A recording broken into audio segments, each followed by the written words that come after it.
May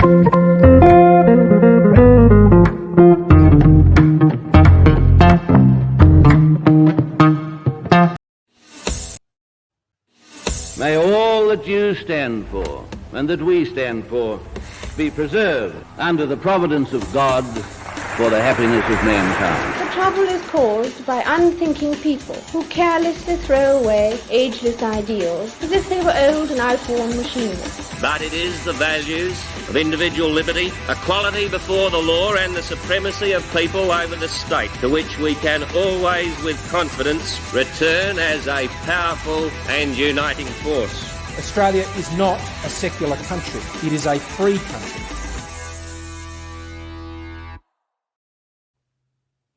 Good evening and welcome to Pellowe Talk. Tonight I talk you informed.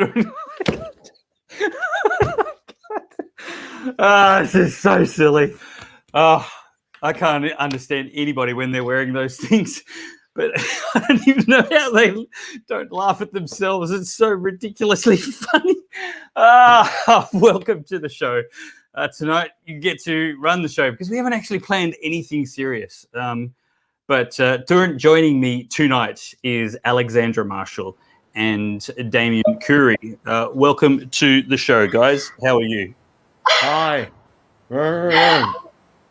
I suggest that all mainstream news journalists should start wearing masks when they do their broadcasts. It would dramatically improve news broadcasting in Australia.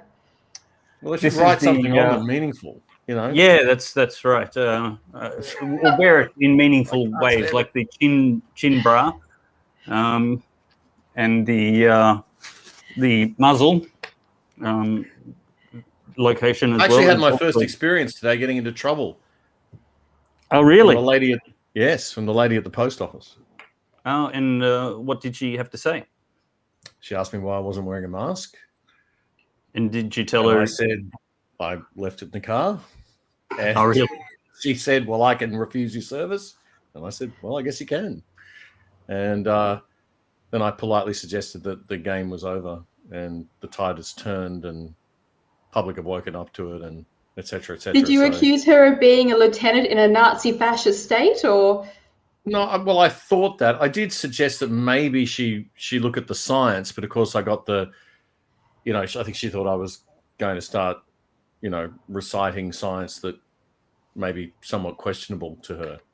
We should take the same approach as Extinction Rebellion does, where you're so crazy that no one refuses to obey you because they don't want a scene. Yeah, I think she was scared. I think by the end of it, they were kind of just happy to serve me and get me out the door. That's I how often we get all my best feel about you, Damien. Just gotta move you along. That's all. Have no trouble. Right. Exactly. I have never, ever been bothered for not wearing a mask by anybody. Do you wear it like that, David? No, Dave, do you wear it like that with the off-the-ear loop thing you've got going on? Because that's... I never have Gidget's already onto it. Yeah. No, I have a lawful exception, and I've never been asked if I have a lawful exception. People just don't even look at me. I'm actually, I don't know, I'm more willing to make eye contact than most people. Other close friends I have are not willing to use the lawful exceptions that are there in the Queensland Chief Health Officer's directions because they just don't want to get awkward looks and everything. I'm like, I think it's fun. There's all these people walking around breathing in old bacteria and recycled carbon dioxide and they, I don't know, they look quite uncomfortable and awkward. Maybe they're afraid of me. Dirty anti-vaxxer, get off the street. Yeah. Shall we skip to the real news of today, which is the revelation by Dr. Chart, New South Wales's Chief Health Officer, that we are living in that video, Matt. Yeah, that we're living in the new world order. Let's hear her. Turn it up. But this is very much. Will exposure sites be put back in place, especially with reopening and people going back to pubs and stuff? Because our exposure sites still, will they be put back in place to be listed once we are reopening? Because they're not at the moment. we will be looking at what contact tracing looks like in the New World Order. And yes, it will be pubs and clubs and other things if we have a positive case there. The New World Order and the anti-vaxxers, conspiracy theorists across the globe were electrified and switched on suddenly. Is that the QAnon New World Order that they were talking about? I think we need to release competing lines of merch, Ellie, framed around the New World Order. See who can design the best and sell the most, and donate the profits to each other. Yeah, I was going to say not charity, but Damien could come up with a new shirt for us, a New World Order shirt, and wear it. I'm wearing my Ai Weiwei t-shirt, which I bought in Hong Kong before I left. Sweet. Yeah. Explain it for me. I have no idea. Who is that? So Ai Weiwei is a dissident artist and poet, author, artist. Yeah. And yeah, I mean, he's been jailed by the Communist Party regime in China. There was a big display of some of his work in Australia at the Asia Pacific Triennial Art Exhibition, which happens every 3 years at the Queensland Art Gallery in Brisbane. So he's well known in art circles right across the Asia Pacific region. He's a fantastic artist, but a political activist and someone who spoke out bravely against Beijing and the Communist Party, who's actually from China and lives in mainland China, which is a pretty big deal. And they won't touch him because he, I think he won the Nobel Peace Prize or was nominated for the Nobel Peace Prize. Yeah, I better check that. But yeah, he. So you wouldn't think you'd have to wear a T-shirt like that in Australia, but that's where we're at. And when you hear these people speak, what we're dealing with here, I think, is this petty bureaucrats gone mad. I mean, the psychology of these people is out of control. You're totally right. Everyone knows that the most tyrannical people you ever come across are in the hospital system. Doctors and nurses, not all of them, but a lot of them have a sort of superiority / God complex going on. And they're in charge of their own little universe. And what's happened is we've mixed bureaucrats with medical dictators and given them free reign over the entirety of society. And now we know why the left's been so keen for universal healthcare, because clearly the second you give medical practitioners rule over the civilization, you get communism. Pretty much within 18 months, we've gone from democracy to full-blown communism. And even China's like, bro, we didn't do that. Like, that's how far Australia has come.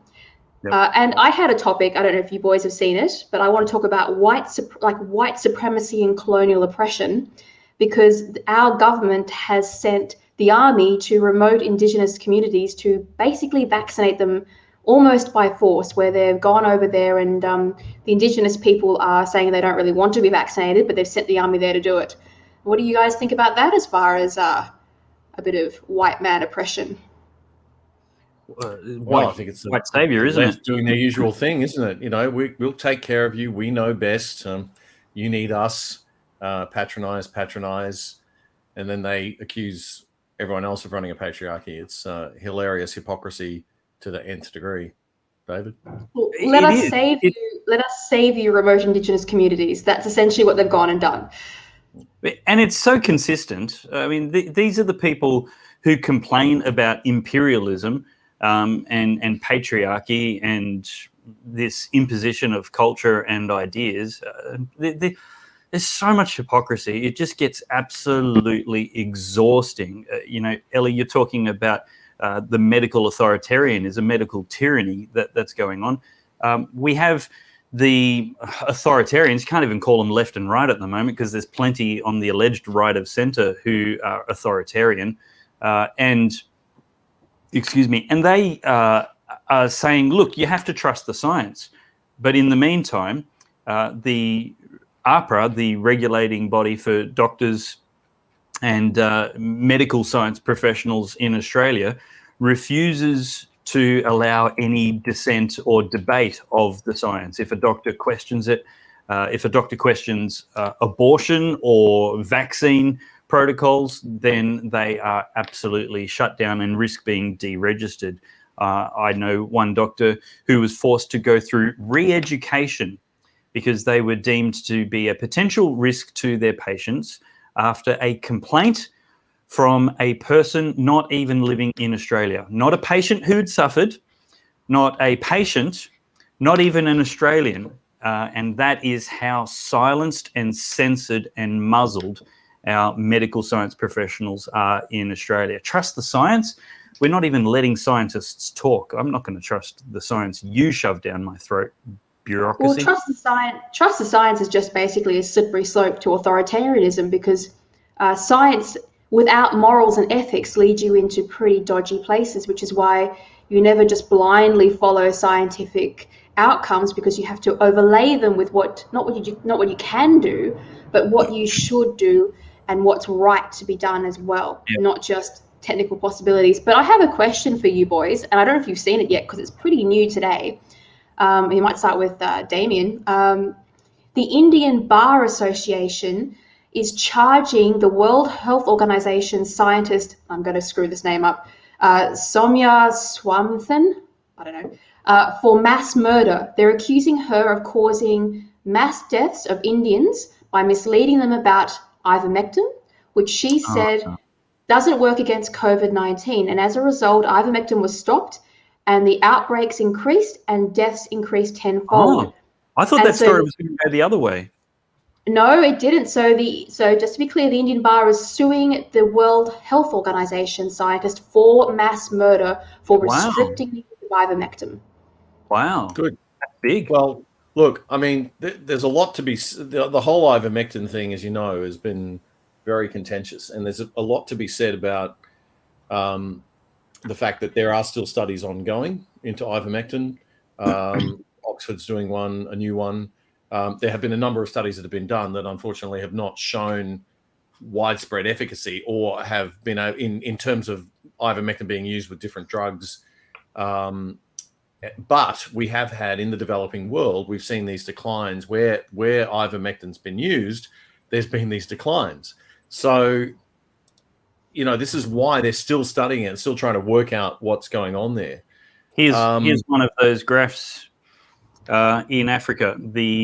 I need to try and fix that tab just a little bit. I haven't seen this Well, one. I don't know how many people are aware, but as Damien says, it's being used off-label in Asia, in South America, and in Africa.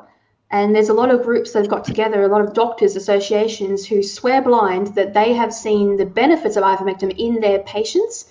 And they've actually come out and said it's very difficult to run testing anymore and trials because the use of ivermectin is so high now that they can't find patients who haven't used it in a lot of these areas. Have a look at this graph. Down the bottom, you've got the blue line, which is not a border on the graphic. It's the actual line of fatalities per 100,000 people who live in countries with ivermectin. That's the countries in the middle half of Africa. The top quarter and the bottom quarter are non-ivermectin using countries where the use of ivermectin is common as an anti-parasitic drug. And in those countries where they don't routinely use ivermectin just throughout the natural population, the peaks and troughs of COVID deaths per 100,000 people is immense. It's just, 10 to 20 times more than the nations that routinely use ivermectin. I don't take the government seriously until they're going to start talking about off-patent pharmaceuticals and the discussions that we need to be having with our GPs to find, therapies, preventative and early treatment protocols for people diagnosed with COVID. I don't take them seriously that they care about COVID or they care about COVID deaths. They're liars, absolute liars. The vaccine was hard to find, source and roll out, but these things are decades old with decades of safety data for off-label use. They're off patent, so they're cheap. They don't even need to cost the taxpayer anything. You can get a month's supply for like $20. And when you take it made for humans and supervised and prescribed by a doctor, there's complete relative safety compared to the things we're busting a gut for and failing to roll out in a timely manner. The good news, Dave, is that you can get it. Greg Hunt, the federal health minister, has said that doctors are entitled to prescribe it off-label, right, and that they can't be stopped by AHPRA for that. So it is perfectly okay for a doctor to prescribe ivermectin off-label for COVID-19, and there are doctors out there doing the triple. So they usually prescribe it with zinc and an antibiotic. Yeah. And I'm not a doctor, so don't take my word for it, but go and talk to your doctor. But there are doctors out there that will look at prescribing it for people who are concerned. And it is incredibly cheap. I know that the Indian government were preparing blister packs of ivermectin with other drugs and handing them out for free. Instead of doing because the vaccination was too expensive alternative for them. Yep. So look, if there is this Damien, are you an anti-vaxxer? Me? No, I'm far from it, much to the... Can't you see the needle sticking out of the back of his neck? I mean, I thought it was obvious. My next question was, are you a racist? Yeah, I know. I'm double vaxxed. I'm all there. I'm done. I'm cooked. I'd like to know how Senator Sarah Hanson-Young thinks she can use discussions and information about ivermectin that Sky News was engaging in as part of their opinion pieces as an excuse to take them off air because they've apparently spread false information by even having the discussion about these drugs when they're being used all across the world. The World Health Organization in March made ivermectin now officially part of COVID trials because of the use around the world. And so this inquiry into media diversity is trying to say that if you talk about ivermectin or anything at all that the either Therapeutic Goods Association or the government says you can't, then they're going to try and use that to take down news broadcasting as some kind of violation of media terms. I mean, that has to be scary if the media isn't free to debate or disagree with government health orders or the opinions of politicians, then can we really call it the free press? Well, it's really important to understand, Alexandra, that science is strictly the domain of left-wing philosophies, and as are facts and encyclopedias. In fact, even dictionaries are strictly the property and domain of left-wing politicians. It's very important that you never, ever criticize, question, or critique, review, compare information of any kind of left-wing source at all, because they are the only scientists that exist. Anybody that disagrees with them is clearly not a science, and therefore you're anti-science. It's Sarah Hanson-Young's exactly right. We need to look, honestly, I mean, that Sarah Hanson-Young is even in our parliament makes me want to sort of bang my head against a brick wall. The woman is not intelligent. I'm sorry. She lacks a sense of morals and ethics around free speech, which is clear. And what annoys me the most about the Greens is, apart from the fact that they absolutely lie to everyone that they're an environmental party when they're actually a left-wing neo-Marxist party.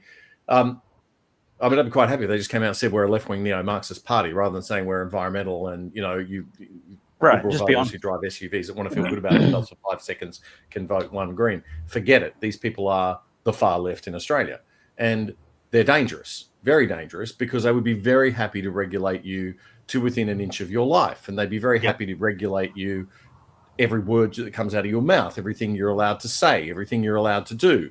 And they're tyrannical and they're mean and they look all nice and sweet, and they probably got their herbal oils going and go to yoga class every week and meditate daily, but they'll kill you if you don't do everything that they say. And I mean that. I mean, this is the personality type that we're dealing with. We're dealing with really horrible, horrible people dressed up in a sort of a beautiful coating, and that defines totalitarian, authoritarian, and communist governments. And if you look at China, you turn on CCTV, the state television network, which I think runs all the channels, and you get these beautiful images of nature and trickling in this beautiful, soft, relaxing music. And everybody stay calm.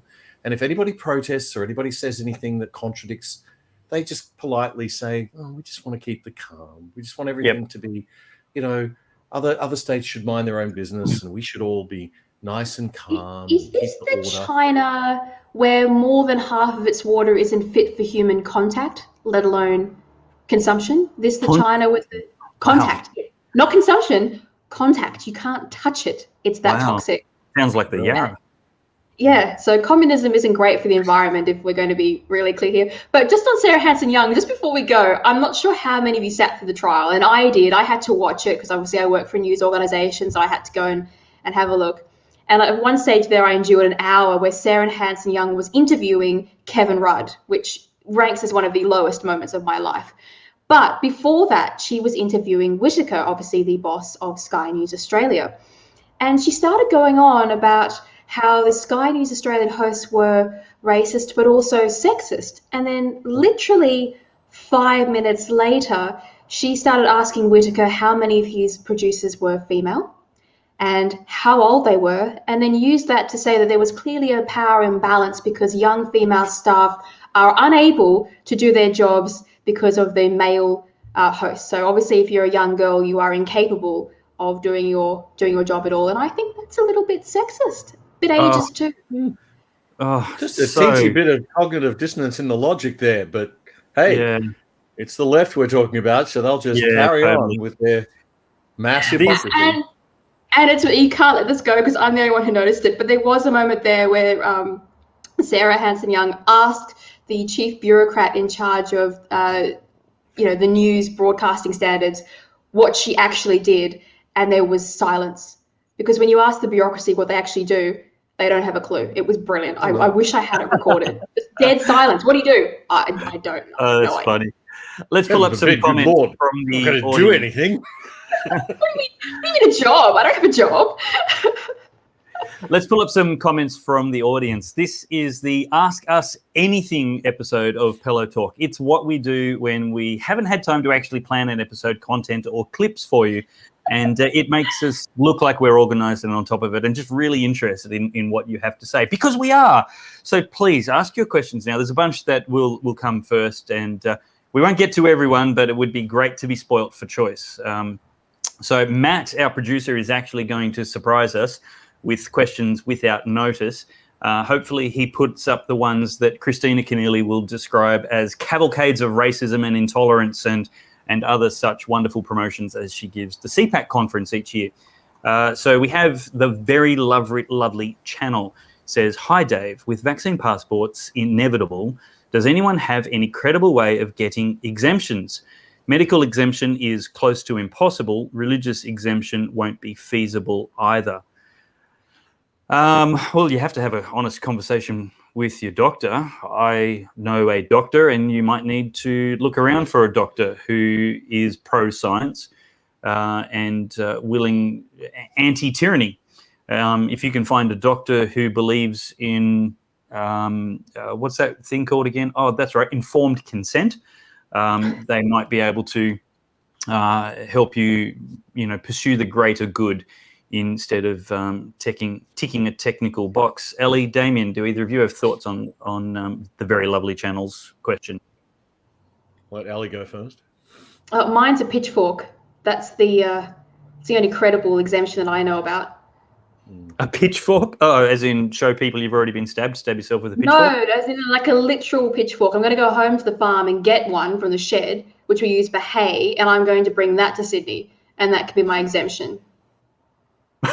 I don't know how that works, Ellie. She's going to stick it in you. I'm a peasant. I'm going to give me credit. Put your mask back on, Dave. Exactly. Wear it how you were wearing it before the rest of the company arrived. Put it back on how it's supposed to be worn. In loving memory of John Cornell. There you go. There you go. That's what we all agreed was going to be how Dave wears his mask. You answer the question now, Damien. You've had plenty of time to think of an answer. We can't let it happen.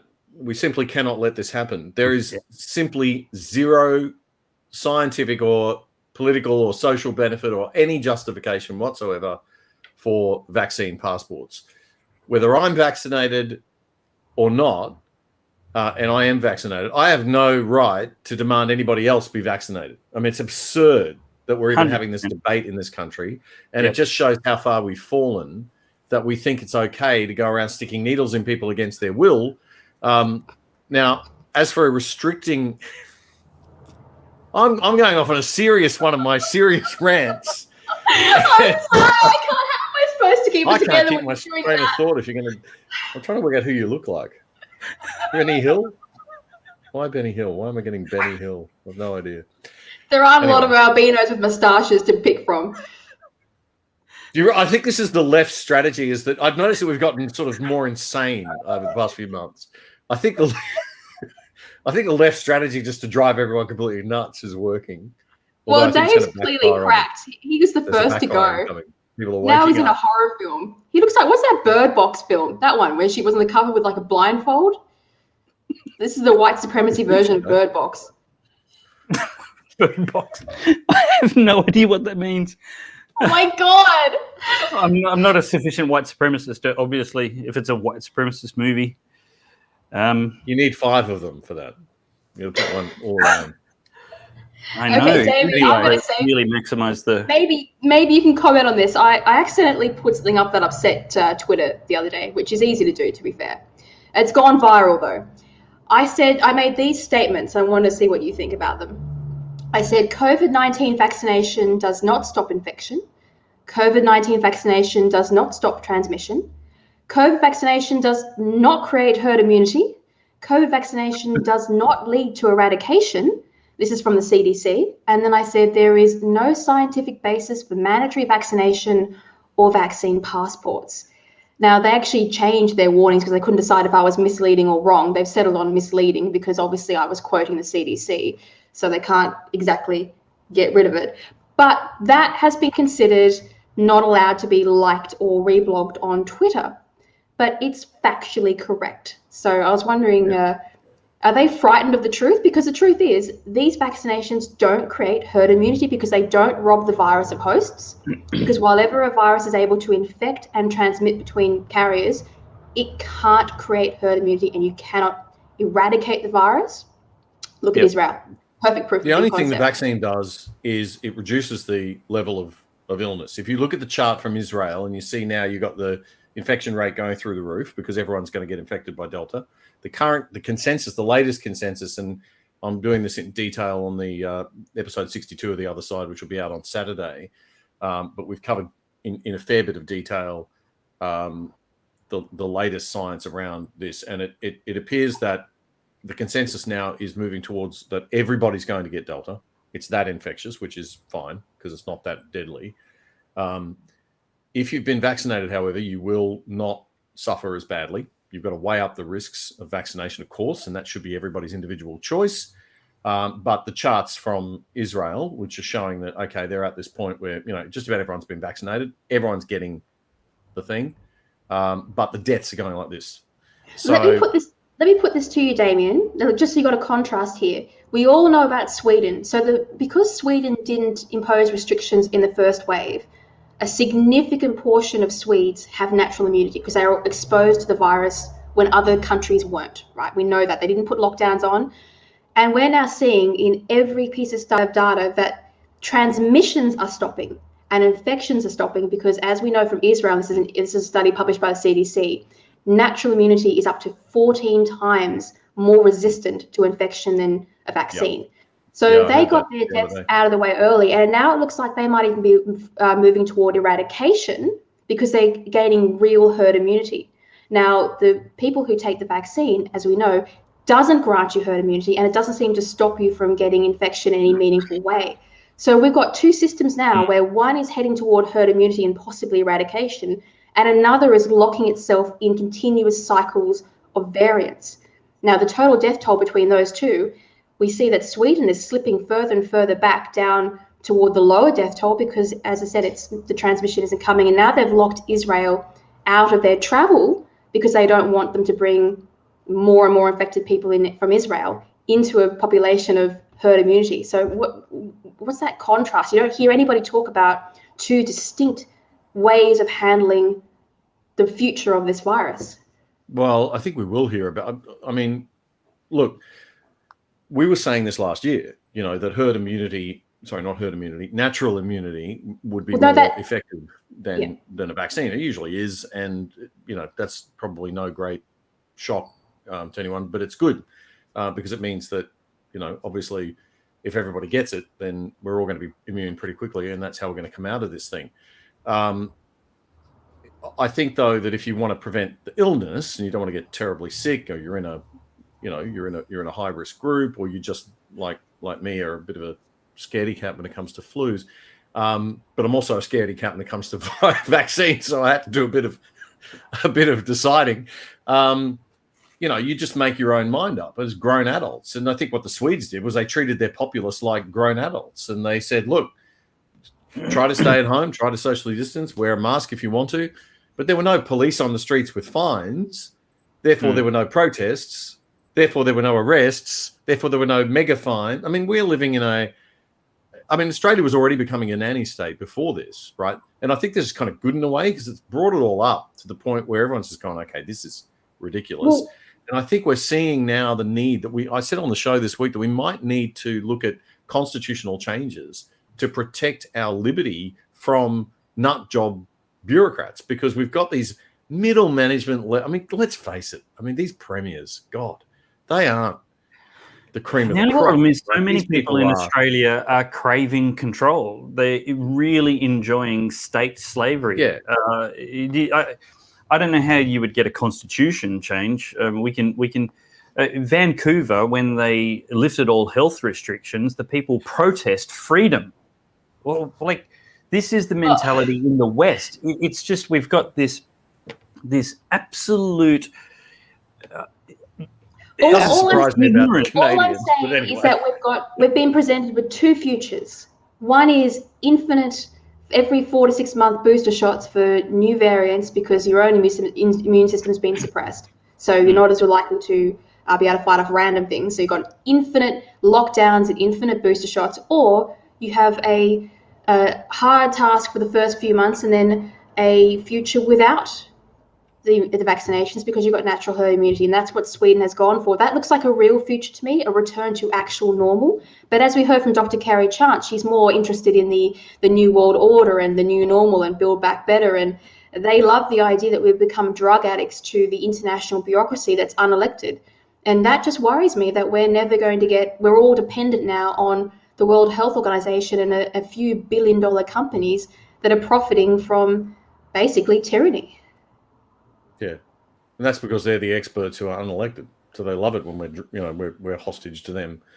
We're talking. You raised the point about the medical profession being a little bit dictatorial in its style, anyway. Newsrooms were like that for journalism. There are chefs and kitchens. Anywhere where you've got to produce an output under pressure. A news bulletin or a meal, or you've got to do medicine, which is much more serious, I guess, than any of that. But so you do tend to get these hierarchies of power and very authoritarian, dictatorial kind of personality types emerge. And in management, that's sort of a known phenomenon. You also get it quite a lot, ironically, in the arts, in theatre, in dance, and in sometimes in sport, but sport tends to be more collegiate, more team oriented in some ways. So, that style of management, it's not surprising that we're seeing that. And I think it's really important that we take note of that, because that can't really be allowed to continue.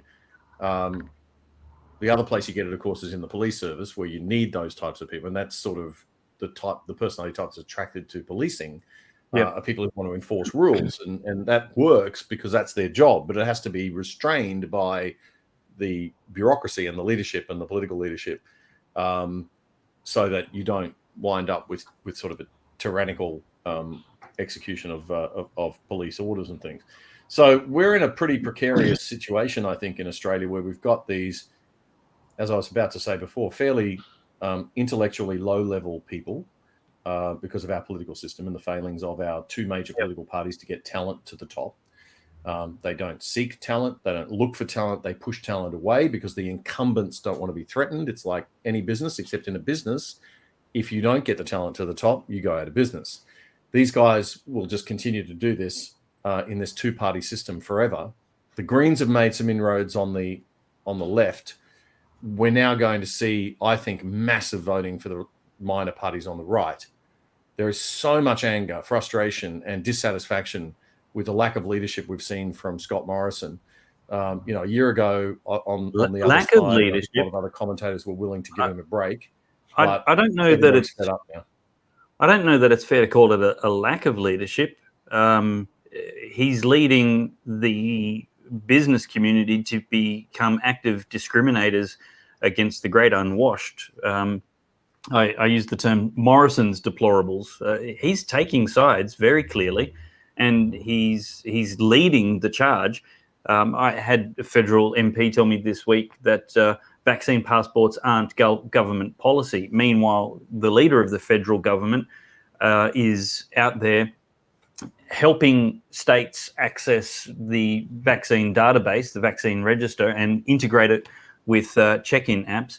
He's telling businesses that they have every right under property law to go ahead and just basically encouraging them and smoothing the way for them, and not in the least bit condemning or critical. I think he's providing marvelous leadership for the authoritarians in the nation. He's allergic to responsibility, which is why he's got his national cabinet. It's also why when it was ruled that they'd have to give up their secrecy because they weren't a real cabinet, because he's just wrong. He was inept and set up something that wasn't as illegally restrictive as he hoped. His first instinct was, instead of to obey the law that's there, he moved to change the law by issuing a bill so that he could keep his secrecy despite the court ruling. But on Barilaro, I just remembered I have a quote from Barilaro about his vaccine passports. I'm just scrolling it down to it because it was pretty funny. He basically came out to deny the fact that there is anything called a vaccine passport, and this is what he said. Oh dear. It's worth reading. At no point did we say that there would be a vaccine passport for what other freedoms we have been given in September. Police will be, you will still have to prove your vaccination, but it's not the vaccination passport that we're doing the work through for at Service New South Wales. So you'll have the ability to download the app from Medicare, which is your immunisation records, on your MyGov app. That's the proof. You've got to be able to prove that you're vaccinated. That's actually part of the conditions of having those freedoms, that you've got to be able to prove that you're vaccinated if you're pulled up by police. Let's not confuse the issue here. That's a direct quote from Barilaro. Let's not get confused. This is definitely not a vaccine passport. This is a port pass scene vac.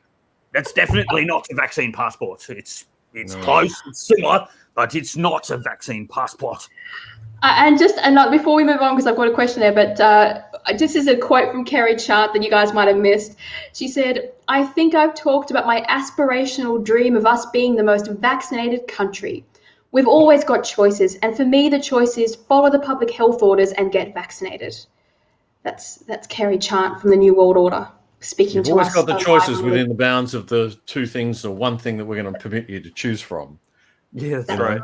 Classic. Let's have some questions, Dave. Pull up some questions and make Damien read them. This Annette, is good. Annette says, I received a letter from the government today with some propaganda encouraging me to get the vaccine. How's my best way to respond because I don't want it? Annette, I would write back and say, please advise me how I don't get the vaccine. And, what you'll be doing to protect my freedoms. Ask questions back. That's what I always do. Yeah, love it. Yeah, that's real good. Next question. Matt, you're in charge. Spin the wheel, roll barrel. Matt doesn't have one. He's like, oh my God, what am I going to do? I was advising somebody how to talk to a federal MP today, and I was saying, look, the best question to ask him with no words that he can wiggle, and pivot off, like if you choose the wrong word, is, do you agree with Scott Morrison's words on vaccine passports? Just do you agree with what Scott Morrison is saying about vaccine passports? Don't ask him. Yeah, and that's just, it's going to be a simple yes or no. And if they say no, then don't vote for him. if they say yes, then don't vote for them because it's just read your prompt. Tyranny. Read your prompt, Dave. Ali, this one's for you. Given the vaccinated seem to be so scared of the unvaccinated, Andrew Dowling asks, given the vaccinated seem to be so scared of the unvaccinated, as you said in your article, Ellie, they will walk into oncoming traffic to avoid a pedestrian on the footpath. Perhaps the solution is for them to stay in quarantine indefinitely for their protection. Thoughts? I've said from the very beginning that before this all happened, we lived in a free country. So if you want to put yourself under house arrest forever, you can do that. You can stay inside. No one's going to come and make you come outside. If you want to wear a mask forever, and if you want to do 3 masks and a face shield, which I've seen recently, you can do that. If you want to wear a full 3 masks and a face shield. If you want to wear a hazmat suit to get a cup of coffee, I'm sure you'd still get served, maybe with a weird, can you just stop that, Dave? You look so freaking strange. So my opinion is that free will should have been enough for this. For those who are frightened, stay inside and let everybody else go out. And the reason they're not going to do it, this is the reason they will not let that happen. Because in a free society, people aren't as afraid as they want them to be. And as soon as lots of people go outside without restrictions and the world doesn't end, then the propaganda falls apart. And you can't lie in the face of overwhelming evidence. And that's the problem. Because if these health mandates are proved to be false, and this is why they pressured Sweden before when they offered the money, if you've got a test case that can compare it to and it proves to be incorrect, you become legally responsible for human rights violations, and they do not want that to happen. No. Well, they're already responsible for human rights violations. Can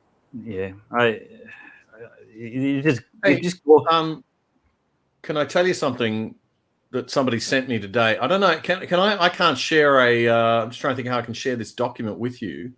Can you send it? You can either email it or put a link in the private chat for the producer. I can send it in the private chat. Hang on a sec. Let me do that. Link, because this is while you're doing that, I've got a comment here from one of the people who we asked to write in. Put that mask down, Dave. I can feel you doing stuff with it. It's one person says, this is Shiva. How can we dissolve Parliament and replace our dictators with someone decent?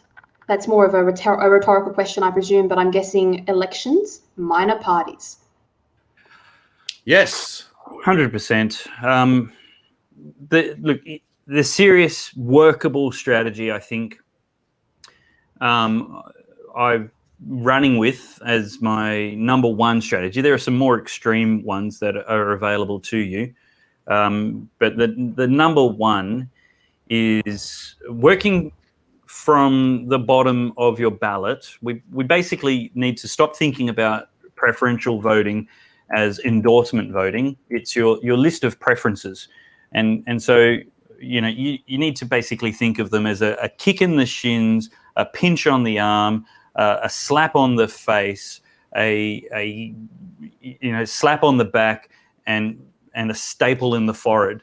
And then you need to preference those things. And you're not going to like any of them, but start from the bottom and work your way up. So on the bottom, you're going to put all the radical leftists like the Greens, and then Labour Liberal, second and third from the bottom. I'm not sure which one is the most authoritarian, but then all your first preferences should go to right of centre, minor and independent conservatives and classical liberals and libertarians, and basically put all the people who believe in small government and freedom and human rights at the top.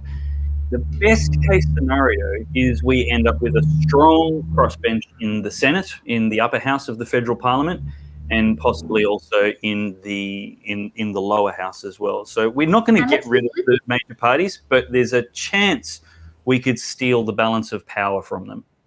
Well, let's explain why that's important, because I get asked this all the time, and people say, "Oh, won't that just mean we end up with, a scattering of minor parties and no major party?"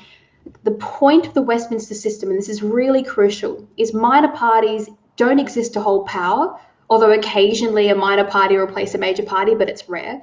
Minor parties exist that when the two major parties start voting the same and become essentially a mono party, you stack the House and the Senate with minor parties so that the major parties can't do anything. It's the equivalent of throwing something in the engine to stop it. And once you stop the engine, first of all, you stop them passing tyrannous laws without anyone overseeing them at all. You basically stop everything that's going on, and it forces the major parties to sit down and either negotiate with the people who are centre and centre-right, or to come back and reform their own parties and to find some more differentiation between the two. It's crucial that we go through the process of stopping the entire parliament so that we get off this slippery slope of destruction and then start reworking our political structure. The only other alternative that happens, historically speaking, is once a major party falls off its philosophical heights, it then gets reformed either from itself or from another minor party growing to replace it. And this all takes time. It's going to be a nightmare. Are you done now, Damien? Have you got your thing done? No, I can't share it. I can't actually share it. But what it is a letter from Scott Morrison that was sent to a friend of a friend of a friend. I have an original screenshot of the letter, so I validated it. It's absolutely 100% real. But in it, it talks about, it's a response to a letter from this person saying, look, can you tell us how the COVID-19 vaccination certificate is going to be used? Is it going to be used as some kind of passport? And are we creating a two-tier Australia here of the vaccinated and the unvaccinated? And in the last few paragraphs of this letter, there's a whole lot of waffle in the response at the front about how, brilliantly the government's handling all of this. And then it says, because of the evidence of the ability of vaccines to prevent transmission of COVID-19, we have an opportunity to further consider safely relaxing restrictions once we get a high rate of vaccination. This will require us to reassure the community that people are fully vaccinated. To support verification of vaccination status, Services Australia has developed a COVID-19 digital certificate for people who have received all the required doses of COVID-19 vaccine. And you can put it in your Apple Wallet. I've got mine already. The digital, I can show it to you. Can I have a screen? The digital certificate is available now through MyGov and Medicare Online or from your immunisation provider. Here's the good bit. It is not a passport, in quotation marks. It is a formal reward of your vaccination. A reward. Oh my little green God. sticker. I'm sorry, Little but green if you tick. think, what are we For all those fighting? Karens and Darrens out there that love a little bit of a gold star for their good behaviour. I mean, we're treating adults like 5-year-olds, handing them lollipops for getting a vaccination. I mean, the protection's supposed to be of your reward for getting a vaccination. That's it. You're not supposed to. You don't go and take away. You look like you're going Jewish on us, Dave. Like, do you realise that you looks like Jewish from a distance? I was going for Bondi Surf Lifesaver.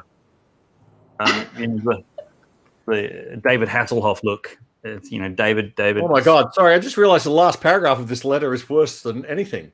Let me read you the last paragraph. Read that. Hang on. While we want to achieve the highest rate of vaccination possible, it will not be compulsory to have the vaccine. The government is clear that vaccination is a personal choice. Options to verify a person's vaccination status will not change this position. Okay. So, thank you for writing to me. defining Yours compulsory sincerely, by we're not going to Honourable hold you Scott down Morrison, and stab you? Temporary Prime Minister. Separate.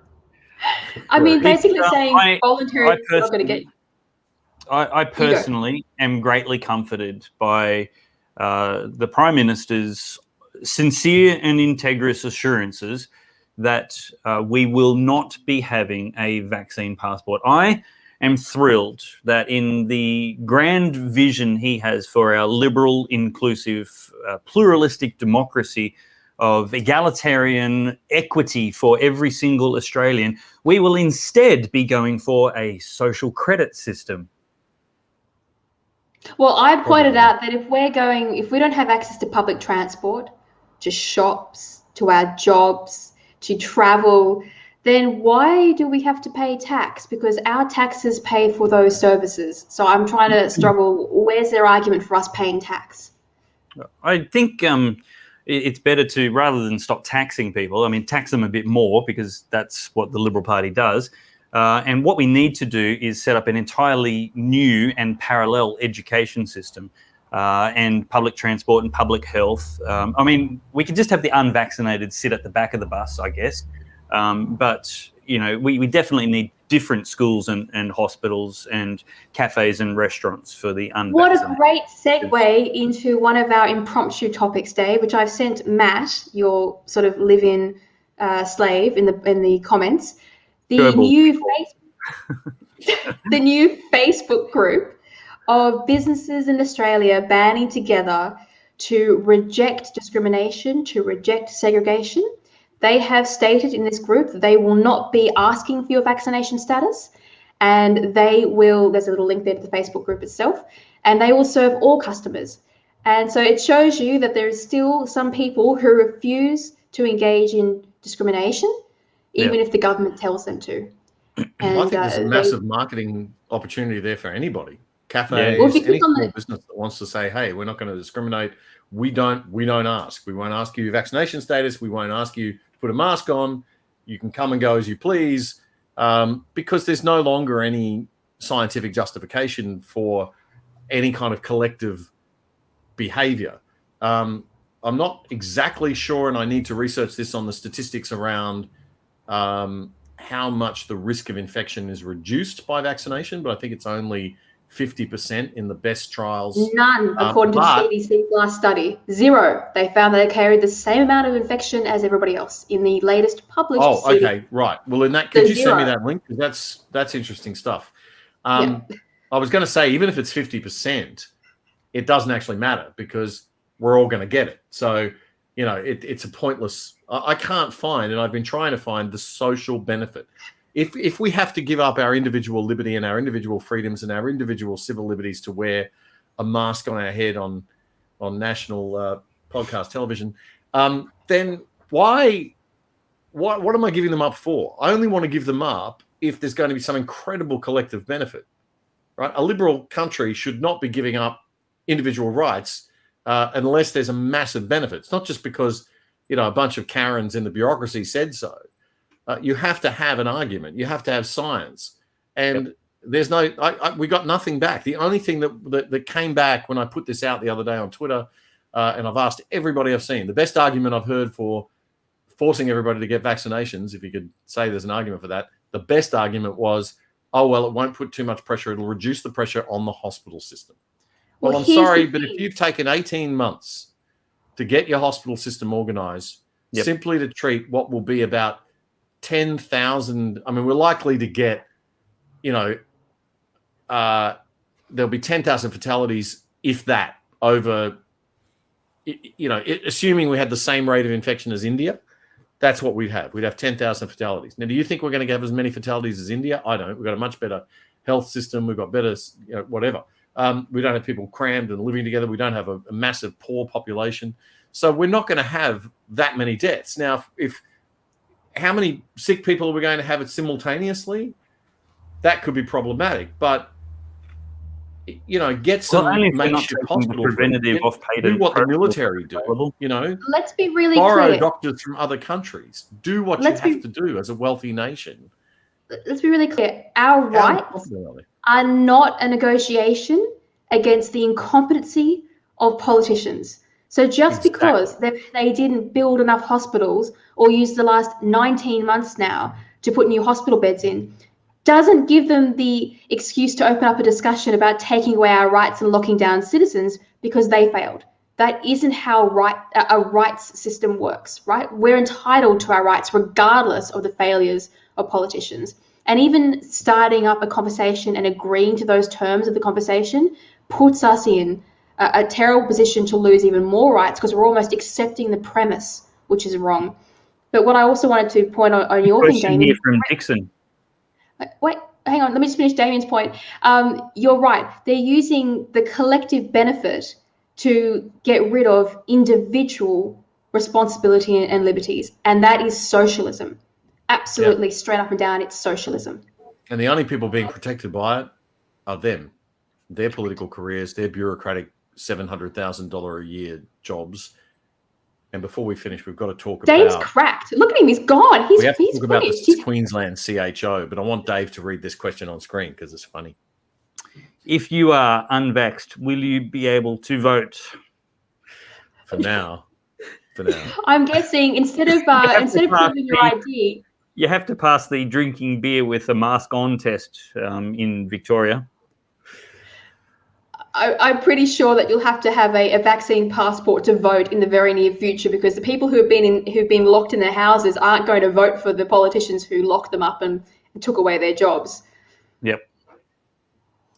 Can we talk about the inimitable Jeanette Young, Dr. Jeanette Young? No, bugger off, Damien. We're not talking about Jeanette. No, I like Jeanette. Did you see? I'm kidding. No, I didn't. What did Jeanette do? Okay, Now. please watch the last episode of The Other Side Australia, episode 61, which starts with Jeanette having a meltdown. She was asked at a press conference last week whether she was, how many deaths she would be happy with. And then the second question was, you're making political decisions. Why are you making political decisions? And, well, your cup's not going to get COVID now. Just get through it, Damien. Just pretend it's a small child or an animal. Yeah. Anyway. Yeah. Anyway, so when she was asked, in answer to the first question, she said, please remember who I am. I'm a doctor. I don't want any death. Which is fair enough if you're a doctor, right? But not if you're the chief health officer who's supposed to be advising on a whole range of variables that can cause public health issues, all right? So, that just shows how single vision they are and how they're not taking into consideration other things. It's not her job to make policy either. She's supposed to advise the Premier, who's supposed to make who take the responsibility. But like our Prime Minister, our premiers are all responsibility allergic as well, to use your phrase, Alexandra. And that is the problem. Gladys Berejiklian These people don't want to take any responsibility because they don't want to. They hide behind the CHO. I'll do whatever the CHO says. So when it all stuffs up, I can say it was a CHO. I mean, that's exactly how the Chinese government works. Yeah, it's all about who's the fall guy. Well, it's actually how she campaigned. At every campaign against Campbell Newman and the one afterwards, she has campaigned, and every major question, like, what are you going to do about this major policy area? She's like, we'll form a working committee. I don't have any ideas, but we'll workshop it and we'll do some polling, and we'll figure out what our policy is after you elect us. Who's less competent, your Jeanette Young or Brett Sutton, who's revealed to be about as qualified as your general intern behind the desk? Slugate. Yeah, well, yeah. I haven't heard that one. Hey, we haven't talked about the High Court decision. Oh, hey, yes. I'm just going to do a little promo for the next show on The Good Source starting in a couple of minutes. And if you guys want, we can do a little bit of overtime because we're having so much fun. And there's so many questions that haven't been answered. And I definitely haven't got enough bacteria in this face nappy just yet. So at 8 o'clock on The Good Source, you need to tune in because, well, this show's clearly not very serious. And we've got... what's his name? Actually, forgotten right now. Anyway, really great show coming up. Oh my God. Topher Field. It suddenly came back to me. Sorry, I've been suffering from oxygen deprivation. I get that. Those mental blanks on people's names. Topher Field is on at 8 p.m. on the Good Source Facebook page, and he is interviewing in a slow chat, which no doubt will have whiskey and cigars, Dr. John Humphreys, who is the founder and president of the Liberal Democrat Party, certainly one of your viable alternative options when you think independently and don't vote for the major parties in the coming federal election. Ellie, tell us about the High Court decision today. This is truly scary.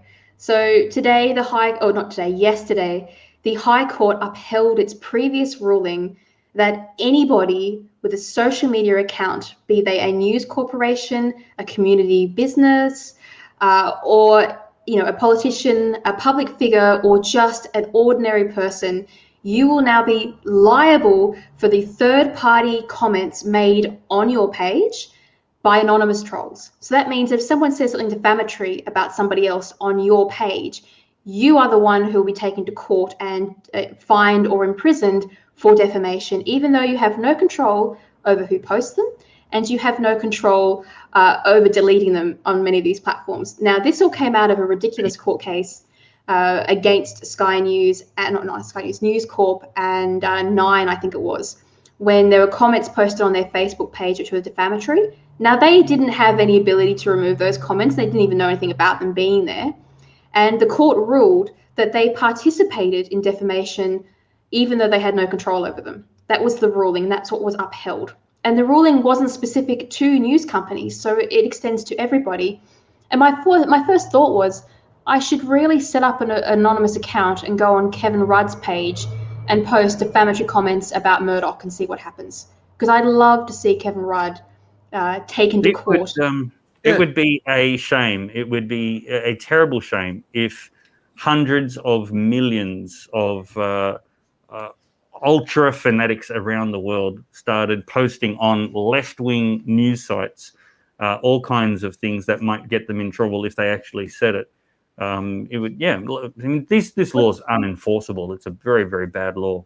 It sounds like one of these situations where the court's been bound to make a decision on rule of law or something, and it's got to be. I mean, that's just absurd extension of. This is the first time a law has actually allowed completely innocent people to be charged for the crimes of others. And I must add, it comes in the wake of the Australian Federal Police have just been handed extraordinary powers to pursue online anonymous accounts. And instead of going after the anonymous commenters who actually post the content, they want to go after the people who have no control over it and who did not publish it. But the one thing I raised at the bottom of the article, which I think is very interesting, I'd love to hear your opinion, is that this breaks the social media model. If people can't comment without fear of being sued, then they're just going to shut the comment sections of their social media posts down, which means that social media itself, there's no point to social media if you can't comment, right? That's it. So Silicon Valley will have to go to court to defend their own business model, but in doing so, they'll have to prove that they are platforms and not the publishers of the third-party content, or they themselves will be liable for it. And considering how much editorial behavior they've exerted lately, I think they'll have a hard time trying to defend their business model and not end up being classified as publishers. What do you guys think? Yeah, I think it's obscene.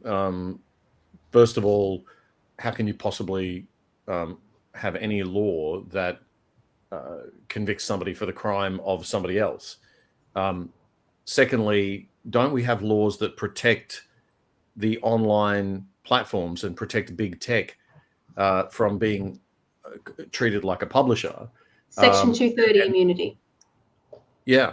And now you're saying that people like us who run, channels or whatever, or programs, if we have comments and the commenters are defamatory, then we're responsible for that. Well, that's like saying, and as you say, the first 5-year-old child would say, well, obviously that means I can go onto anybody's I don't like's side page and make defamatory comments, and then they're going to get into trouble for it under an anonymous That actually happened to me when I posted the article. That was the first thing that people did when they saw the article. They went onto my Twitter account and it was joking, they were good-natured, defamatory comments on the article itself, because humans are like, let's take the piss. That's all humans do. And so this is a massive red flag saying, have a go.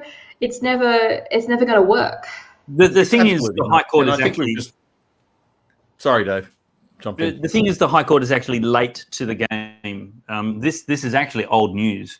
All they're doing is putting some unfortunate formality and credibility to the kangaroo courts that go on in New South Wales. The New South Wales Anti-Discrimination Tribunal has already been receiving complaints lodged by one vexatious litigant who posted his own comments on Bernard Gaynor's website and then complained about his comments on Bernard Gaynor's website as vilifying homosexuals, and then had the complaint received, accepted, and proceeded and taken seriously, causing Bernard Gaynor to have to defend himself with lawyers and barristers and immense amounts of his family money.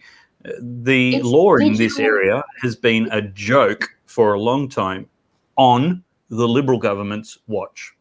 It's digital Smollett. We can now make up our own crimes against ourselves. But what are you supposed to do when someone sends you a death threat online? Can you sue yourself for the anonymous death threat on your own account? I don't understand. There's no rationale to this, but what about groups like the Mad Effing Witches? Can you imagine what they're going to do to publications they don't like? Yep. Yeah, it's insane. And also, I just don't know how long we can go on as a culture and a society with this kind of constant degradation of public trust in our most fundamentally important institutions. And I think the entire Australian legal, on a serious note, the entire Australian legal fraternity needs, and if there's an equivalent gender appropriate word for women equal to a fraternity, please use it. But I think we've got to look at the entire profession sitting down and saying, what are we doing to protect public trust in the institution, in our legal institutions? When we see what's going on in the courts in Victoria, when we see the High Court having to overrule the Supreme Court of Victoria on the most fundamental aspects of law, the politicization and the use and misuse of the police force, this is all bad stuff. And I think the only answer, guys, is, as you said, this has to be the election where we all put a minor party first. Doesn't matter which minor party. Well, it does. Make sure it's not the Greens. But, right wing, of whatever course. minor party. Government minor party or independent. You got to do it. We got to do it. We've got to send the message in one election, and this is the election to send the message that we're not copying this monolith of lib-lab nonsense and this massive bureaucrocy that's running this country into the ground. We've just become a technocracy. We need to halve our public service. We need to get rid of 9/10 of our laws. We're too overgoverned, too overregulated. We need to clean Australia up, or it's just not going to survive into the next sort of phase of its existence. The only reason we're still surviving now is we're resource rich. If we weren't resource rich, we'd be finished. Is this stupidity from the court though? Like, is this basically coming about because our courts and our judges do not understand the subjects that they are making rulings on? Are we allowing ignorance to guide our legal system, or are they deliberately trying to kill freedom? I think, like, reading the ruling, I thought they were just stupid. They didn't seem to understand how social media worked at all. I think they're restricted in what they can. The High Court is restricted in what it can do. It can only rule on the. Look, it's complicated, but I mean, it can't change the fundamental ruling of the lower court on the facts. It can only look at the legality overall or something. So I'm going to try to get Gillian Dempsey, the Queensland barrister, to come back on the other side perhaps in the next week or two and maybe explain it all to us, because it's a bit confusing and a bit concerning. Okay, Dave, we'll be quiet now. You can read your comment now, Dave. Yeah, this is very important. Robin Gill. Robin Gill's question is, why have you got a mask on? And it's because I'm a good citizen. It's because this is how you care for other people. It's important to make other people feel safe. And the science is very clear that masks are effective in making people feel safe. It's 100% emotional support for you.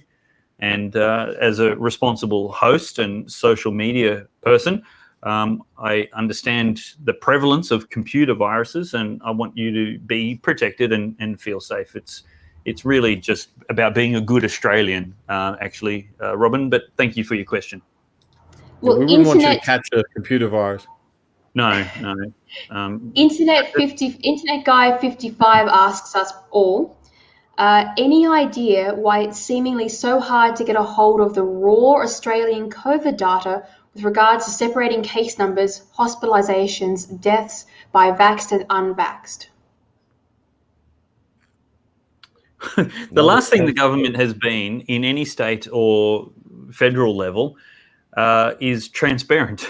The last thing they want you to do is have information and data by which you might be able to hold them to account. They would much rather that there be no dispute and no debate.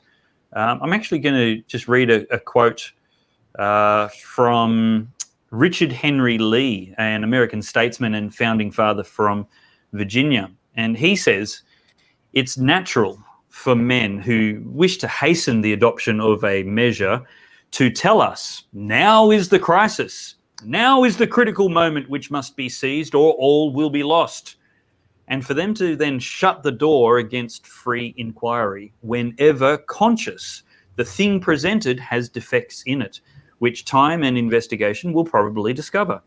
This has been the custom of tyrants and their dependents in all ages. So that's why you can't get good COVID data in Australia or probably many other places. Yep. And that's, this is what I think we can turn it on them, because I think we can apply that very same principle the other way around and say, this is the moment. This is the time above all other times when we have to send a loud and clear message to the major parties just in one election, not vote for who we would normally vote for out of the major parties and say, I'm going to vote this time for a minor party. Look at the minor party policies, make your own mind up which ones you prefer.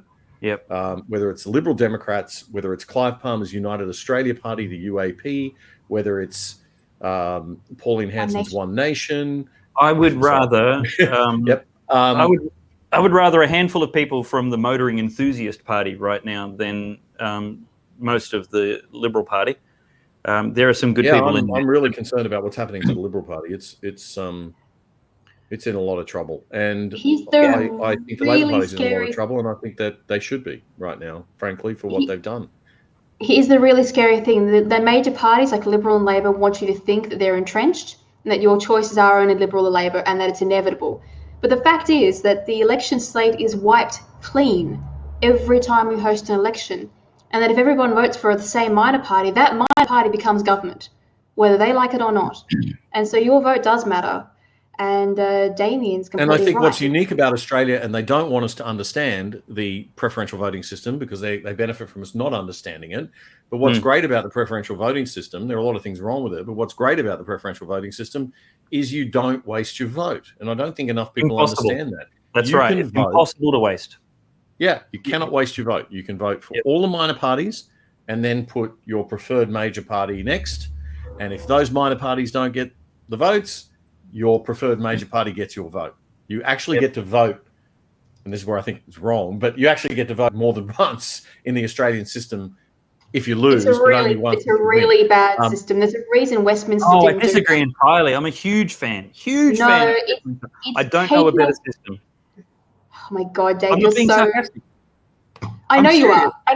But we've sarcastic, or are you being because people on both sides of politics have different views on this. It's a tricky one. I think anybody who doesn't like preferential voting just doesn't understand it. I used to love it, and then I thought, hang on a minute, I get it now. The argument against it is that you're basically letting people vote multiple times. That's not true. Basically what happens is you stop minor parties from ever getting power, because as each minor party loses, the votes go to a major party, essentially. And if major parties preference each other, then you'll never get a minor party in a small seat. That's why it was never part of the original system. But I don't think it's. I mean, if it's true that people get to vote multiple times, it's at best an emotional objection. I think the best way of finding out how do we avoid the least representative candidates. No, let's put it this way. We're talking about merit. If you've got a horse race and one horse wins the race and then all the other horses get together and pull their positions. Let the last horse win. We're talking about the horse that won first is the horse that should have got through. So that's emotional. It doesn't really help representation at all.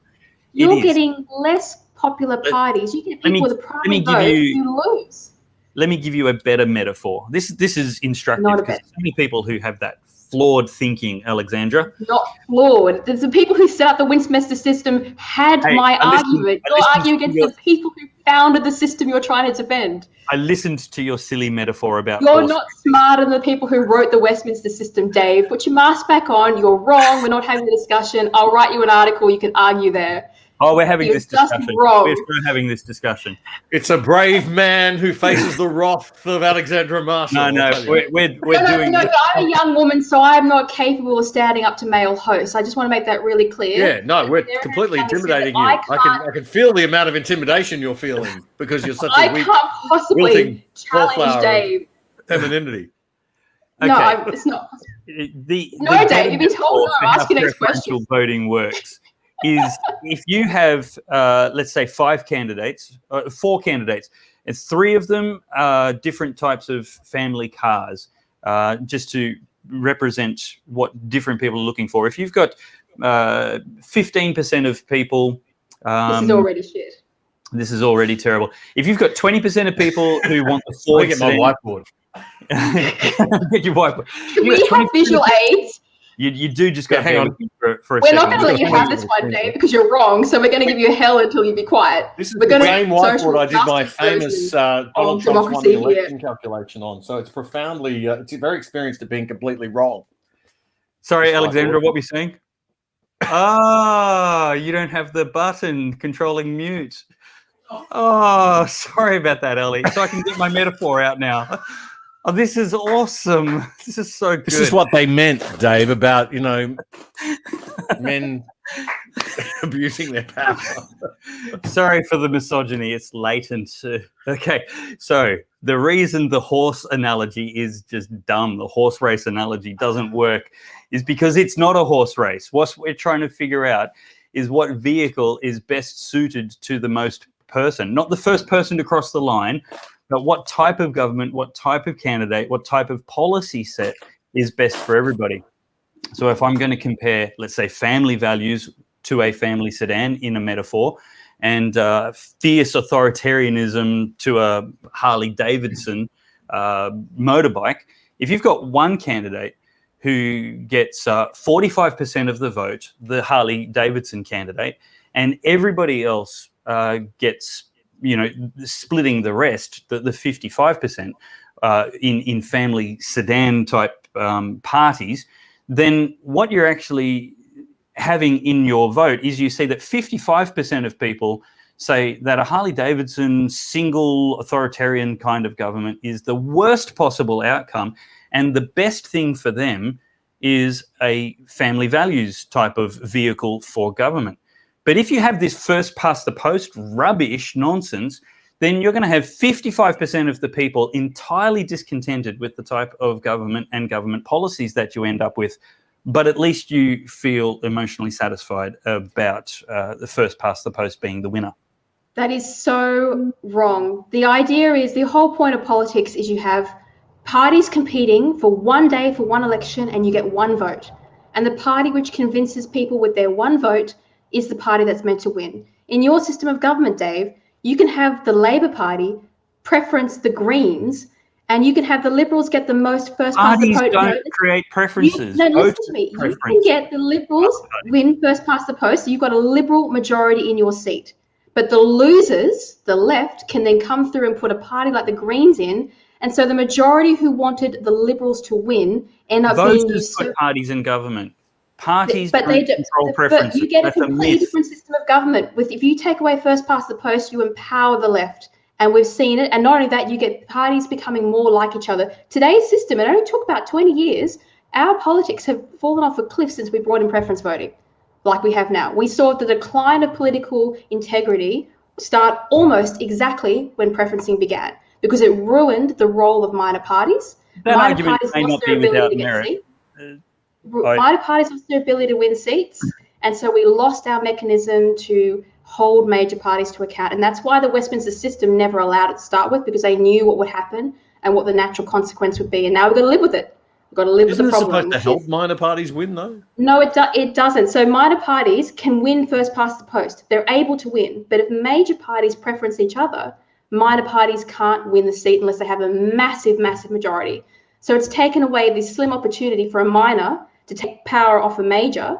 And when you've got the majors backing each other, I'm thinking about my state seat of Maywa in Queensland, in Brisbane, where we have the only Green MP, Michael something, Beckworth or something, Berkman. So he got in because he got the Labor Party preferences. He pipped Labor by just a tiny bit. He's like he got all their preferences, and he beat Scott Emerson. But Scott Emerson won first past the post. This is my point. The Greens are acting in a coalition with Labor, so that's what I'm saying. You have someone who should have won. But there's an example of a minor party getting up, though. No, but it's not a minor party. They're like a coalition. The Greens are a special relationship like the Nationals are to the Liberals. They're basically a firm coalition. So they don't act like a true independent minor party that has to sort their own preferences out each time. They really should be an official coalition. They cross-preference each other all the time? Oh yeah, it's pretty much a firm. They call it a firm coalition, and so they really should have been redone in law. This is a boring conversation. We should pretty much move to a different topic.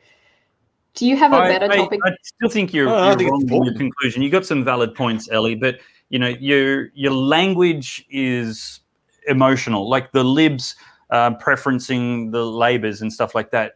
Parties don't get preferences. If that's what the voters are stupid enough to put down on their ballot, then that's the voters getting their will. Now, the way to improve that system is to help voters to be better educated. I think that's why that's why I do what I do, and I hope that's why you guys do what you do. It's to help make voters smarter so they can stop taking the how to vote cards of other people, telling them how to vote, telling them how to preference other people. It's really easy. I mean, you said it before, every election is a blank slate. We can totally change the slate, totally change the parliament at any given election. We just need enough of us people awake enough to do it. I hope the next federal election is part of it. And part of what we have to do in that is teach people how preferences work. Not everything that's wrong with the system, but how to make the system work that we have as good as possible and to its fullest extent. And the reason I love the preferential system is because it is so powerful for us to make the worst of the major parties right down the bottom. The only reason it doesn't work is because not enough of us do it. That is democratic. There's a whole bunch of people who are really happy with the major party duopoly. And I hate that, but it's the same people who are happy with wearing masks, telling the government where they are every second of the day, and injecting whatever the government tells them to. These are people who love big government. That's our mission to change. It's not a fault of preferential voting. It's the fault of public education, if anything. My last point is going to be that the proof of who's right and wrong is in this, what's happened to our political system since we brought in preferential voting, which is exactly what the people who made the system said would happen if it were allowed, and that is the complete destruction of party integrity and the movement of major parties into a solitary mono party.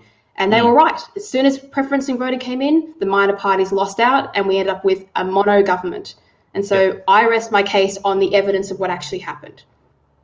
That's it. Do you have a question? I'm going to call on everybody to make sure that they understand the system and that you just know that you can vote for all the minor parties and put them first, and then put your preferred major party at the bottom, and then put the other parties, minor and major, that you don't like after that, and your vote will still, if it doesn't count for those minor parties you put at the front, it will count for your preferred major party, because it'll go through those cycles. So, it's Lib Dems, One Nation, Liberal LNP, Liberal Party, whatever, and then Greens, Labor, whatever you want to put the rest of it. But if you're a conservative or you're on the right, on the centre right, that's how you would be looking at doing it. If you're Alexandra, it'd be One Nation, Lib Dems.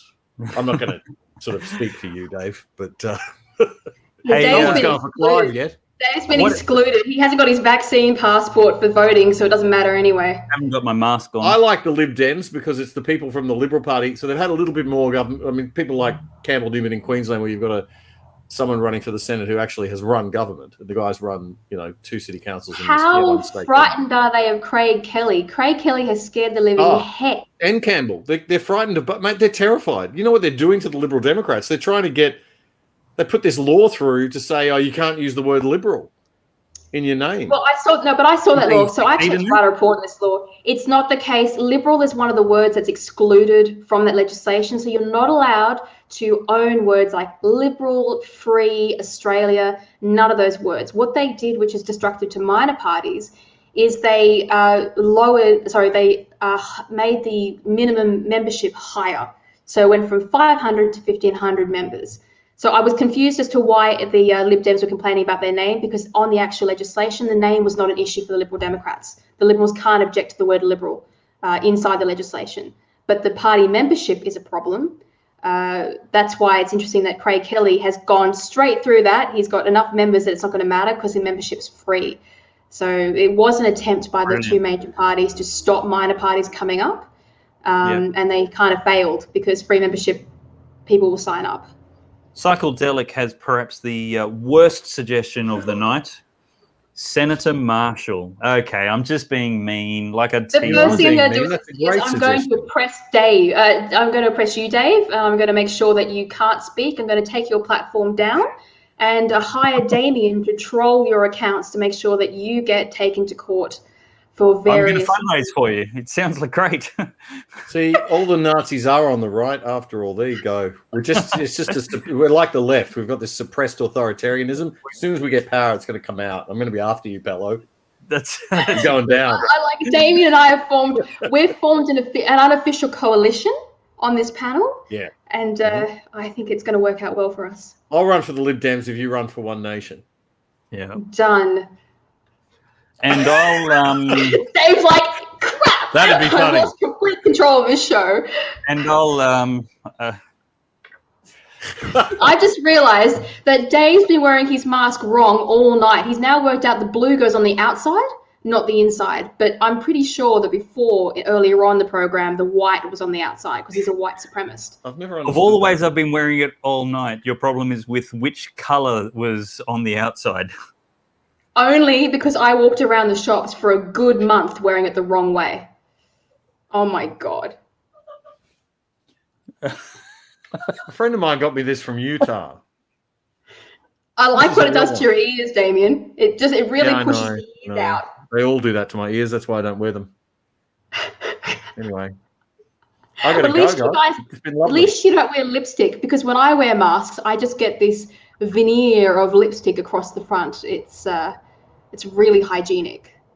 Also, my nose is too big for the mask as well, which is great. Okay, so Kylie Kearns asks, how can we show support without being seen as extremists that are breaking orders? Well, Kylie, my first recommendation is don't worry about how you're seen. The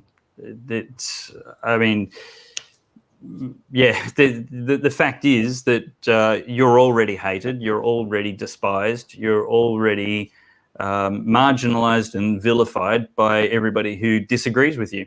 I don't know that you've got anything left to lose. It's a sad state of affairs, but certainly by the very fact of your disagreement, they lose all respect for you. They're not in the least bit interested in sincere or civil debate. In fact, I think the only strategy that's workable for changing the mind of those people who've been brainwashed by the government propaganda is emotionalism. I think and I'm very serious, I know I've been silly all night, but I'm very serious about this. We have to show the damage that government policy is causing to human lives, to mental health, to family businesses that have been in generations, that people have risked their family homes on, the people that are desperate about how they're going to house and feed their families when they lose their job because they can't provide informed consent for the vaccination. These are the stories that we need to show to politicians and to our friends because they think they are actually being compassionate and caring. And that is the strength that we have to speak to if we want to change their mind, because they're not listening to the science, they're not listening to the Constitution, and they're not listening to the moral arguments of fundamental human rights. They think the ends justify the means, and they think that they're helping. And the only way to change their minds is to show them the hurt that they're causing. Hey, Krishna. Hasn't worked up till now, though. What did you say, Damien? Hey, Dave got his show back. It's not my show. It's the people. Damien and I are just having a breather. That's all. We're just regaining strength. Hey, Damien, I promised I'd let you go by 8 o'clock. Are you okay? I know, mate. I have got to go. I do have a family out there that I've got to spend some time with. Meanwhile, I've been locked in here for so long in Sydney that I'm starting to look more and more like a vampire. I've just realised that I'm so pale now that my eyes are going really blue, and I look like some kind of undead murderer, essentially, which is a great look. Great look indeed. Don't show my house to the world. Compliments again, Who Dave. did that? Who put me on widescreen? Stop it. Bastards. That's the whole house. That's the whole Ellie tour of the house. That's it. Wasn't me. Hands free. Awesome. Well, guys, thank you. You've got to let people go watch Topher. Yeah, look, you're going to have to watch it on replay if you're still watching, and make sure you do. Mind you, he's probably going for 2 or 3 hours. When he says slow chat, he really means slow chat. If he's Michael, got my mate Humphreys on, he'll be going for a couple of hours, especially if they're drinking scotch and smoking cigars. Yeah, definitely. That's a thing that's happening.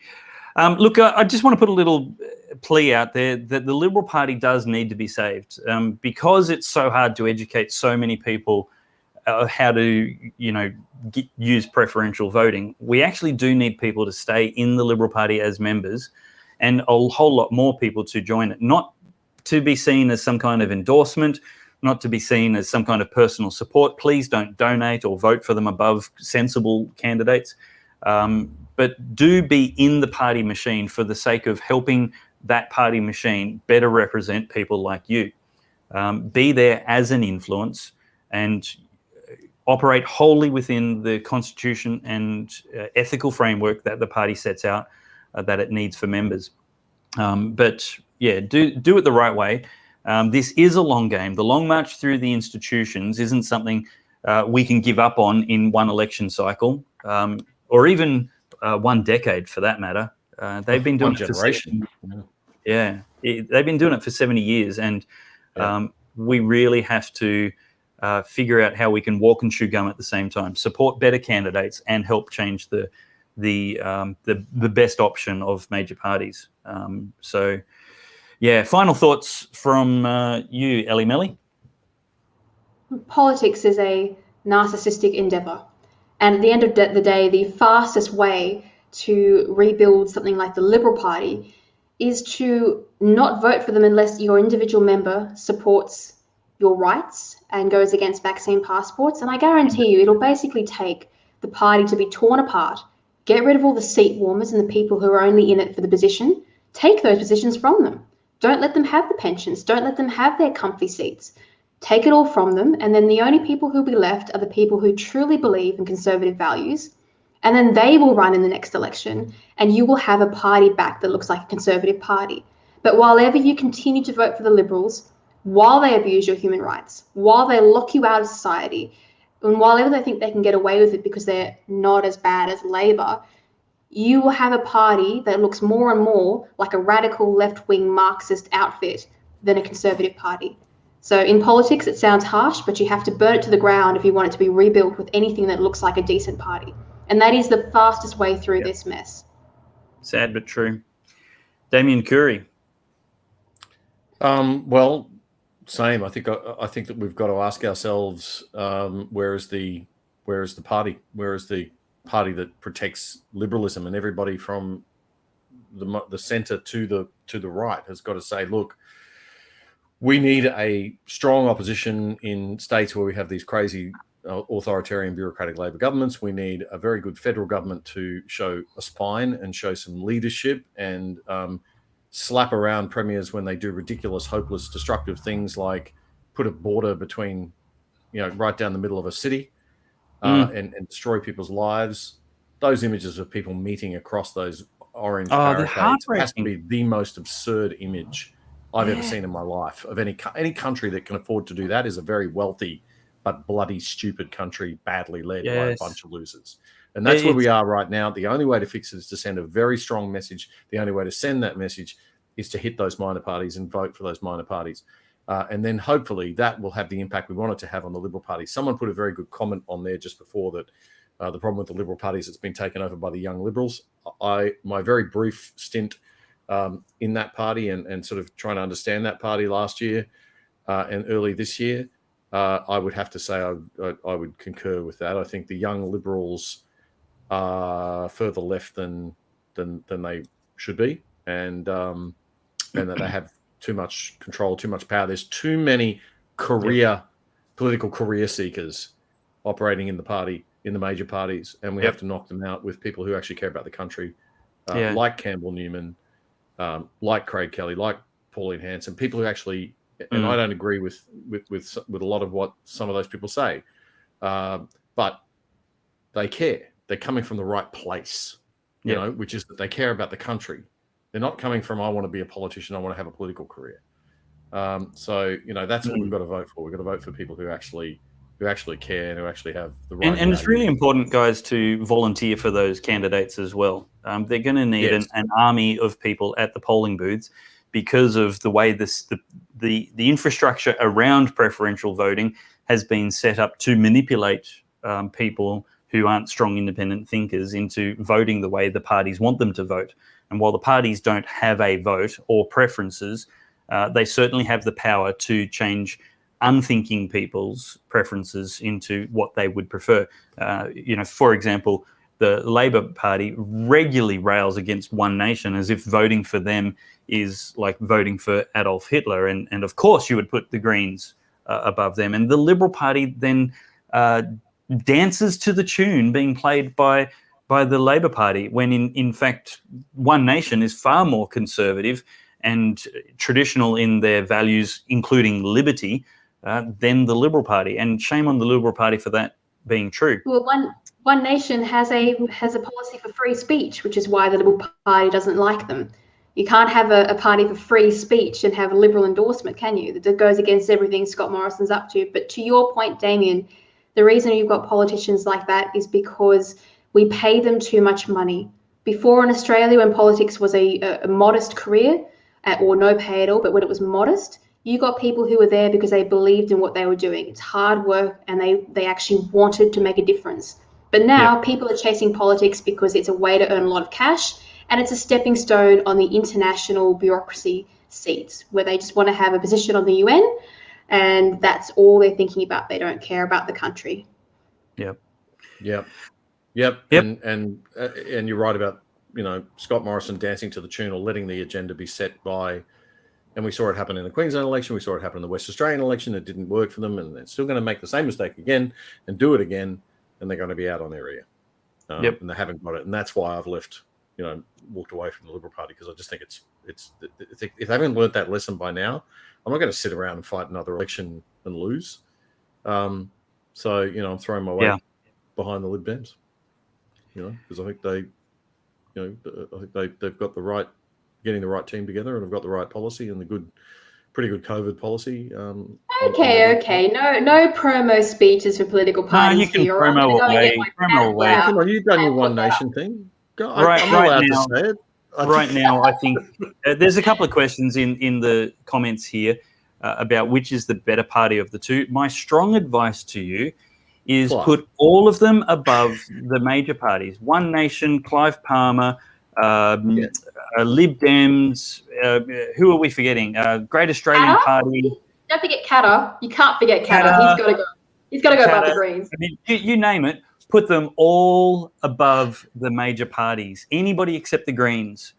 And your independents you have to scrutinise very carefully, because some of them are sneaky lefties. But all of your minor right-wing parties, put them above all of the major parties and left-wing parties. But I repeat myself. And that is, it actually then doesn't super matter that much if you get it slightly wrong, Lib Dems, One Nation, Lib Dems, or those. As long as they all go above the major parties, we have the best chance possible. Look, I think all of them are essentially going to be for a smaller government than the Liberal Party is, and that's the best thing we can hope for our nation right now. But the next thing we can hope for is that enough of those small guys get into the Senate and the Parliament, so that we actually slow down the machine of legislation and they stop being able to churn out so much. The best thing. Let's go for the. Someone just said it's mathematically impossible if they don't start supporting each other. Well, yeah, obviously, I think the smaller conservative parties have got to swap preferences. But it's up to you, the voter, right? You decide where preferences go. Swapping preferences and putting on a how to vote card, that's just a recommendation. You get to decide where the preferences go. Do exactly as Dave said, put them in the order you want to put them in. And then, and I think it's fair to say that, the Lib Dems, if you're a little bit more towards the centre, a bit more of a classical liberal like me, if you're more conservative, it might be One Nation or, the Palmer Party or Katter Party or whatever. But just have a look at the candidates, meet the candidates, see if you like them. Yeah, who you like, vote for who you like for. That's how it's supposed to work anyway. And then they'll get into Parliament. And if we get the balance of power in the Senate, which I think they will have, we might even end up with a hung Parliament and have balance of power in the House of Representatives. And I'm sorry, but I don't think that's going to be a bad thing for government. That's I think fantastic. It's going to be a good thing for government, and it's going to send the right message to the major parties, which we have to send after this. We've been through. This entire conversation is pointless because you're going to bring in Dominion voting systems, and it doesn't matter what you vote. Well, now you're going to go conspiracy theory. Queensland, your state is doing after 8:30. That's when the vampire stuff comes out. She goes right off the. I actually think we've topped into the conspiracy theories. Dominion vote. I'm hungry. I want to go. We can talk about that later. We've top and tailed with the conspiracy theories tonight, and we've perfectly satisfied Christina Keneally. We started with New World Order. We're finishing with Dominion voting systems. We have, we don't want to be sued by the way. Throughout with wearing face masks. It's the trifecta. Yep, it is the trifecta. That was very wise word. I want to talk about that. I need to go hunting. It's like, it's time. I gotta go. Let's play the outro music, Matt. It's time to say good night. 10th or 16th, I'm not sure. The lockdowns, etc. Look, it's been fantastic. Just chatting and taking some questions, having a more relaxed night. It's kind of fun. It is good to have some serious content, though. Catch up with The Other Side Australia. With Damien Curry and Alexandra Marshall, who's writing for The Good Source as well as Rebel News. And tune into goodsource.news to subscribe to our newsletters and read serious articles. We'll see you next week. Today, we need a special kind of courage. Not the kind needed in battle, but a kind which makes us stand up for everything that we know is right, everything that is true and honest. We need the kind of courage that can withstand the subtle corruption of the cynics, so that we can show the world that